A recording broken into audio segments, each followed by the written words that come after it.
오늘 금요일 주신 말씀은 사도행전 2장 22절에서 24절입니다. 이스라엘 사람들아 이 말을 들으라. 너희도 아는 바와 같이 하나님께서 나사렛 예수로 큰 권능과 기사와 표적을 너희 가운데서 베푸사 너희 앞에서 그를 증언하셨느니라. 그가 하나님께서 정하신 뜻과 미리 아신 대로 내어준 바 되었거늘 너희가 법 없는 자들의 손을 빌려 못 박아 죽였으나 하나님께서 그를 사망의 고통에서 풀어 살리셨으니 이는 그가 사망에 매어 있을 수 없었음이라. 아멘. 오늘 본문은 베드로가 성령 강림 후 첫 설교에서 선포한 핵심 말씀입니다. 나사렛 예수는 하나님께서 친히 권능과 기사와 표적으로 증언하신 분이시며 비록 사람들의 손에 의해 십자가에 못 박혀 죽으셨지만 하나님께서 그를 살려 내셨습니다.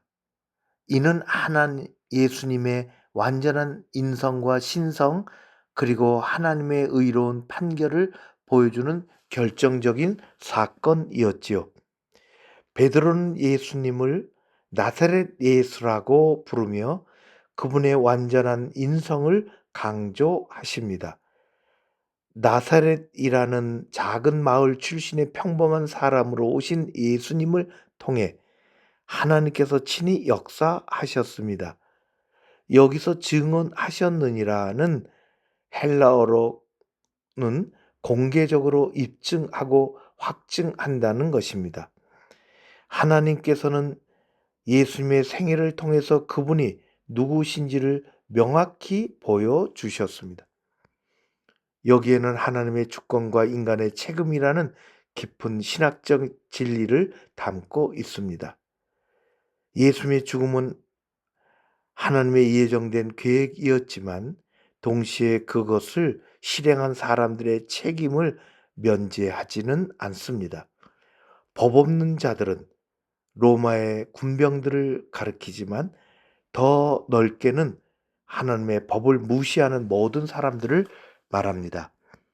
24절의 사망의 고통이라는 표현은 출산의 고통을 의미하는 헬라어에서 나온 것이지만 사망이 예수님을 품고 있었음을 강조하고 있습니다. 완전한 인간이신 예수님이 참으로 죽으셨지만 그분의 의로운 삶 때문에 사망이 그분을 붙잡고 있을 수 있었습니다. 이는 하나님의 의로운 판결이며 하나님의 삶과 가르침이 참된 증명이며 결정적인 사건입니다. 오늘의 말씀이 우리에게 주는 내용을 잠시 살펴본다면 하나님께서 나사렛 예수를 통해 당신을 증언하셨던 것처럼 우리도 우리 각자의 삶을 통해서 하나님은 당신을 세상에 나타내시기를 원하십니다. 예수님이 완전한 인간으로서 하나님의 뜻을 온전히 실현하셨던 것처럼 우리도 일상의 작은 순종과 사랑을 통해서 하나님의 살아계심을 증언할 수 있는 것입니다. 또한 예수님의 십자가 죽음이 하나님의 예정된 계획에 있었듯이 우리가 겪는 어려움과 고난도 하나님의 더 큰 계획 안에 있는 것입니다. 때로는 이해할 수 없는 상황들이 우리를 엄습하지만 하나님의 주권적인 계획은 결코 멈추지 않습니다. 예수님의 생애가 그것을 증명하고 있습니다. 그리고 예수님의 사망에 매어 있을 수 없었던 이유는 그분의 완전한 의로움 때문입니다. 이는 우리에게 중요한 교훈을 주고 있습니다. 하나님의 뜻대로 살아가는 삶, 진실과 사랑으로 살아가는 삶은 결국 승리하게 되는 것이지요. 비록 당장 눈에 보이는 결과가 없을지라도 하나님께서는 의로운 삶을 반드시 인정하시고 상급을 주십니다. 예수님의 부활이 바로 그 증거라고 할 수 있습니다. 우리가 예수님의 가르침을 따라 살아갈 때 우리의 삶 결코 헛되지 않는 것입니다. 우리의 삶과 가르침이 참되다는 것은 부활로 증명시켜 주셨습니다. 때로는 의로운 길에 외롭고 힘들 수 있지만 예수님이 먼저 그 길을 걸어가셨고 하나님께서 그분을 의롭다 인정하신 것처럼 우리의 삶도 인정받을 수 있는 것입니다. 그런 삶을 사는 우리 모두가 되어질 줄로 믿습니다. 함께 기도하겠습니다. 부활의 소망을 품고 오늘 하루도 예수님의 가르치심을 따라 바르고 의롭게 살아가도록 허락하여 주옵소서. 예수님 이름으로 기도합니다. 아멘.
주님께서 가르쳐 주신 기도로 마치겠습니다.